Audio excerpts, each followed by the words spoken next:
Hello students, my name is Kusha Vasdev and I am faculty from the Department of English at Shaurya Bharat. So today we are going to discuss about our BSF Constable Tradesman exam. किस तरीके के questions हमें exam में देखने को मिलते हैं, कितने क्वेश्चंस हमें एग्जाम में देखने को मिलेंगे और साथ ही साथ हम उन क्वेश्चंस को किस तरीके से अटेम्प्ट करें. So let's begin with discussing the English section over here. So when it comes to our English section, हमें टोटल 25 क्वेश्चंस एग्जाम में आएंगे हमारे और साथ ही साथ हर क्वेश्चन होगा 1 मार्क्स का. So the total section is of 25 marks with no negative marking. कोई नेगेटिव मार्किंग नहीं है पेपर में. तो अगर किसी क्वेश्चन में हम कंफ्यूज भी होते हैं एंड वी फील लाइक इसका आंसर नहीं समझ में आ रहा, तो हम कोई क्वेश्चन या चारों ऑप्शन में से कोई एक को सही मार्क कर सकते हैं. ऑलराइट, चलिए अभी डिस्कस करते हैं, देखते हैं कि कैसे किन टॉपिक से हमें क्वेश्चंस देखने को मिलेंगे एग्जाम में. So we get questions from sentence improvement, ordering of words in a sentence.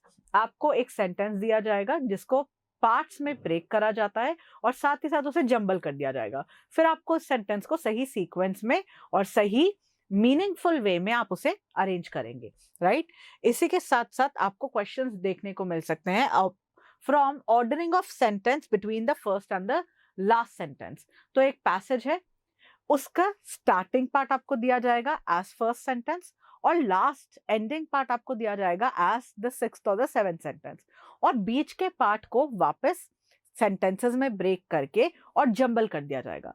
फिर आपको इस पैसेज की स्टोरी समझकर उसे एक सही सीक्वेंस में अरेंज करना होगा. तो ऐसे क्वेश्चंस भी हमारे एग्जाम में हमें देखने को मिलते हैं. After that we get questions on fill in the blanks. Fill in the blanks आपके ग्रामेटिकल टॉपिक से रिलेटेड होंगे. हो सकता है कि आपको आर्टिकल्स पे based fill in the blanks के क्वेश्चन मिल जाए, प्रेपोजिशन, कंजंक्शन. तो कुछ इस तरीके के क्वेश्चन हमें fill in the blank format में देखने को मिलेंगे. After that we get questions based on cloze test. एक पैसेज आपको दिया जाएगा जिसमें बीच में काफी सारे ब्लैंक स्पेसेस होंगी और वहां पे 4 ऑप्शंस आपको दिए जाएंगे और हमें फिल करना पड़ेगा कि कौन सा एप्रोप्रिएट वर्ब उस पैसेज के टेंस के अकॉर्डिंग वहां पे सूट हो रहा है या कौन सा एप्रोप्रिएट नाउन या एडजेक्टिव वहां पे आएगा. राइट, तो ऐसे क्वेश्चंस आएंगे. इसी के साथ साथ स्पॉटिंग एरर, हमारे ग्रामेटिकल टॉपिक से हमें एरर के क्वेश्चन मिलते हैं. सेंटेंस को 4 पार्ट में डिवाइड कर दिया जाता है, 4 या 5 पार्ट में, और हमें ग्रामेटिकली हर पार्ट को चेक करना होता है. जिस पार्ट में हमें ग्रामेटिकल एरर रखना है वो हमारा आंसर हो जाएगा. और एक नो एरर का भी ऑप्शन होता है. अगर पूरा सेंटेंस ग्रामेटिकली राइट है तो our answer is going to be no error. After that we get question on reading comprehension. तो अब आती है हमारी वर्ड पार की बात. Reading comprehension that is passage का क्वेश्चन एक मिलता है. इसी के साथ एंटोनिम, सिनोनिम से क्वेश्चंस आते हैं और साथ ही साथ वन वर्ड इडियम फ्रेजेस भी देखने को मिलेंगे. सो यहाँ पे एक इंपॉर्टेंट टिप ये है that we need to focus on grammar and vocabulary equally. Grammar पे भी फोकस करना है, साथ ही साथ वोकैबुलरी को आप अवॉइड नहीं कर सकते, क्योंकि अगर आपकी वर्ड पावर स्ट्रांग होगी तभी पैसेज को आप अच्छे से समझ पाएंगे और साथ ही साथ ये सभी क्वेश्चंस कर पाएंगे, जो कि एक बार अगर आपने वोकैबुलरी रीड कर ली तो ये सभी काम करते हैं बोनस मार्क्स का. देखते ही एक फिक्स आंसर होता है, वो हमें समझ में आ जाता है. ऑलराइट, उसके बाद हमें कुछ मिसलेनियस क्वेश्चंस मिलते हैं from the topics like spelling mistake या फिर नरेशन, डायरेक्ट इनडायरेक्ट, या फिर पार्ट ऑफ स्पीच से भी एरर आ जाते हैं. जैसे कि क्वेश्चंस बन जाते हैं, जैसे कि एक सेंटेंस दे दिया, उसमें एक वर्ड को अंडरलाइन कर दिया है और फिर आपसे पूछा जाएगा कि ये वर्ड कौन सी पार्ट ऑफ स्पीच को बिलोंग करता है.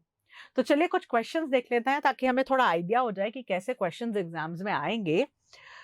फॉर सेल्फ ग्रेटिफिकेशन, फिर उसके बाद एक सेंटेंस दिया है जिसे आप देख सकते हैं कि पार्ट्स में डिवाइड करा है. तो this is ordering of words in a sentence. एक सेंटेंस को टुकड़ों में बांटकर और उसे मिक्स कर दिया गया है और हमें सही सीक्वेंस में इसे अरेंज करना है. तो सेंटेंस को रीड आउट करें और सही सीक्वेंस इन ऑप्शन में से हमें मार्क करना होगा. After that the next question that we have is based on error.